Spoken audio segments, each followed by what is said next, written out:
معزز صاحب حضرات، سب سے پہلے ہم آپ کا شکریہ ادا کرتے ہیں کہ آپ خصوصاً الیکٹرانک میڈیا بڑی تعداد میں یہاں پہ موجود ہے. خدا کرے کہ جتنے کیمرے ہیں ان میں سے 10% کیمروں میں بھی اگر ہماری شکل نظر آئے تو ہم کہیں گے کم از کم میرے آزاد ہے اور بلوچستان کی ضرور نمائندگی جو ہے ہو رہی ہے. لیکن اس کے باوجود ہم آپ کا شکریہ ادا کرتے ہیں کہ آپ اپنی ذمہ داریاں نبھاتے ہیں. ہماری بات جہاں تک آپ کی بس ہوتی ہے آپ پہنچاتے ہیں اور اس سے آگے جو کچھ بھی ہے بلوچستان کی عوام جو سفر کر رہے ہیں. جناب صحافی حضرات، آج سے چند روز قبل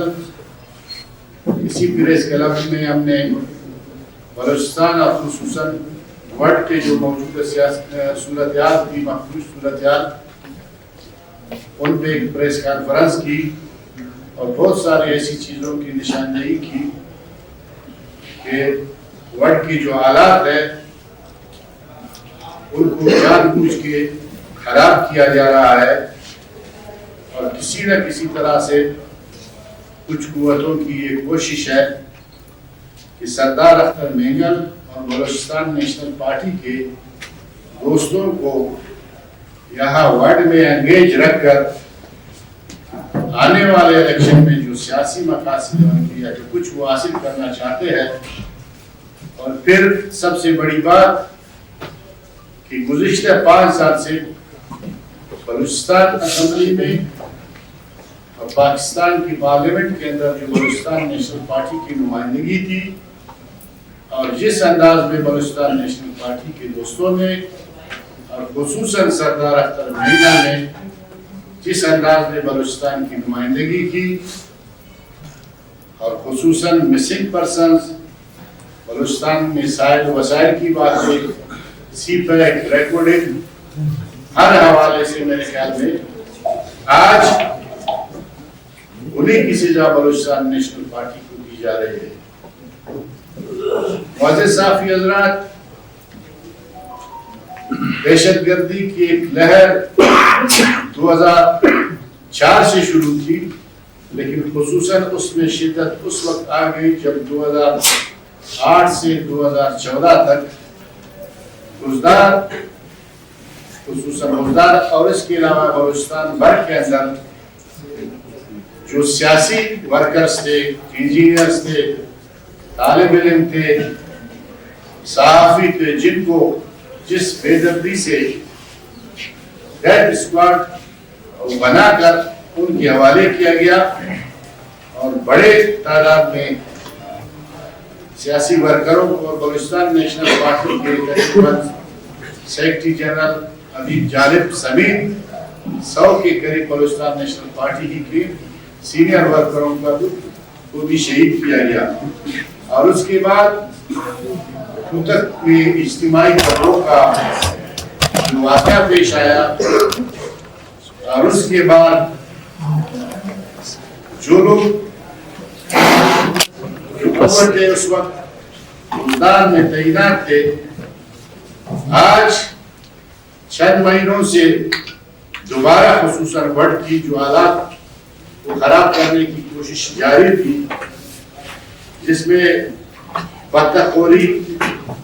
مائنس والوں سے بطخ لینا،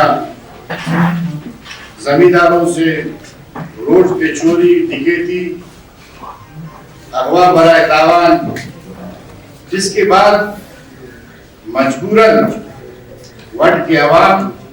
نے کئی دفعہ اور خصوصاً بلوچستان نیشنل پارٹی کے دوستوں نے پریس کانفرنس میں ان چیزوں کی نشاندہی کی. لیکن اس کے باوجود جب ریاست لوگوں کو تحفظ دینے میں ناکام ہوئی اور حکومت وقت نے بھی ان عوام کے لیے کچھ نہیں کیا، مجبوراً عوام خود روڈوں پہ آئے اور ان قوتوں کے سامنے کھڑے ہو گئے. اور اس کے بعد جو وقت کے حالات پیدا ہوئے اور اس کے پیش نظر وہاں پہ جو فائرنگ جاری تھی جس میں کئی بے گناہ شہید ہوئے اور روڈ پہ سفر کرنے والے لوگ بھی، جس میں ڈرائیور مسافر اس میں لقمہ اجل بن گئے. آج کچھ قوتیں دوبارہ اسی ڈیتھ اسکواڈ کو چند مہینوں سے جس طرح فعال کرنے کی شروع کی ہے، اور حال ہی میں جو ایپکس کمیٹی کی میٹنگ ہوئی، میرے خیال میں یہ اس ملک کی تاریخ کی واحد ایک ایسی کمیٹی تھی جس کا بلوچستان کے دارالحکومت کوئٹہ میں جس کا انعقاد ہونا، اور اس کے ساتھ ہی جس میں تمام صوبوں کی جس میں نمائندگی ہوتی ہے، ان کے وزراء اعلیٰ شامل ہوتے ہیں، تینوں صوبوں کی نمائندگی نہ ہونا یہ اس بات کی غمازی کرتے ہیں یا اس بات کی نشاندہی کرتا ہے کہ یہ بلوچستان جس میں اس کے جو ایجنڈے پہ بہت سارے ایسی چیزیں شامل تھی، اس میں افغان مہاجرین غیر قانونی طور پہ جو ہماری بارڈرز کی جو جہاں پہ اسمگلنگ ہوتی ہے یا وہاں سے تیل آتا ہے، کہا یہ کچھ عوامل اس میں شامل تھے ایجنڈے پہ، لیکن خصوصاً وڈ کے جو حالات تھی اور وڈ کی جو پوزیشن تھی اس کو خصوصی طور پہ ڈسکس کیا گیا، اور وہی عوام جو اپنی دفاع کے لیے مجبور ہو کر وہاں پہ مورچہ بند تھے، ایک یک طرفہ فیصلہ کیا گیا کہ آپ یہ مورچے خالی کریں، اور دوسری طرف سے وہی ڈیتھ اسکواڈ جس سے سارے گزدار اور خصوصاً وڈ کے عوام متاثر تھے، ان کو دوبارہ اسی جگہوں پہ چھوڑنا جو ہے میرے خیال میں یہ حکمرانوں کی ایک دوبارہ معیار ہے. دوستوں اور ساتھیوں، جس کے لیے بلوچستان نیشنل پارٹی نے ہر سطح پہ آواز اٹھایا اور یہ ہم اپنا فرض سمجھتے ہیں کہ بلوچستان کی عوام کو ہم کسی طرح بھی اکیلے نہیں چھوڑیں گے، اور اس ظلم اس بربریت کے خلاف بلوچستان نیشنل پارٹی اپنی آواز بلند کرتی رہے گی. اور جس طرح 2 دن قبل وہاں پہ جس طرح میں نے کہا باقی تمام مورچے ختم کر دیے گئے، اور ساتھ ہی اسی ڈیتھ اسکواڈ جس کے مورچے اب تک بدستور قائم ہے ان کو اسی جگہ پہ چھوڑنا، میرے خیال میں یہ وڈ کی حالات نہ اس سے وڈ کی حالات میں بہتری آ سکتی ہے اور نہ ہی اس سے بلوچستان کی حالات میں بہتری آ سکتی ہے. یہ اس بات کی غمازی کرتا ہے کہ ریاست صرف اور صرف ایک شخص کو تحفظ دینا چاہتا ہے، جس کے پیچھے جو ہے ریاست ہے، اور وہ اس دوہرا معیار کے خلاف بلوچستان نیشنل پارٹی نے جو ایک ہنگامی اجلاس کل ہماری پارٹی کی سینٹرل کیبنٹ مرکزی کمیٹی کی اور سینئر دوستوں کا جو اجلاس ہوا، اس میں ہم نے یہ طے کیا کہ ان مظالم کے خلاف بلوچستان نیشنل پارٹی اپنی بھرپور آواز بلند کرے گی، اور 22 تاریخ کو وڈ کے مقام سے ایک احتجاجی ریلی برآمد ہوگا،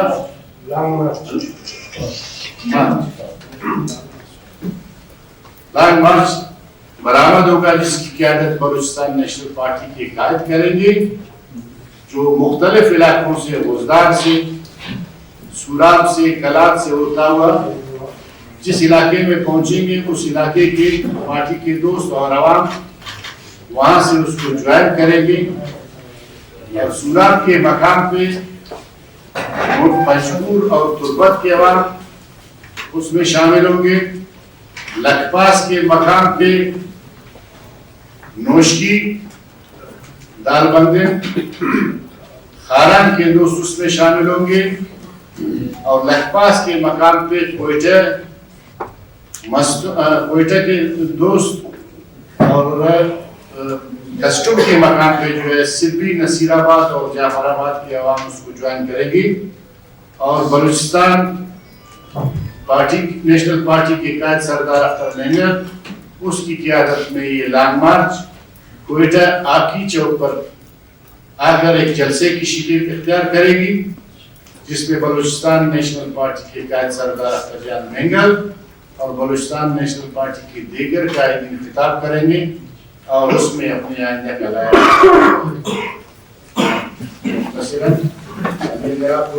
سوالات۔ روزنامہ قدرت کی ویڈیو دیکھنے کے لیے ابھی یوٹیوب چینل پر سبسکرائب کریں اور بیل آئیکن پر بھی کلک کریں۔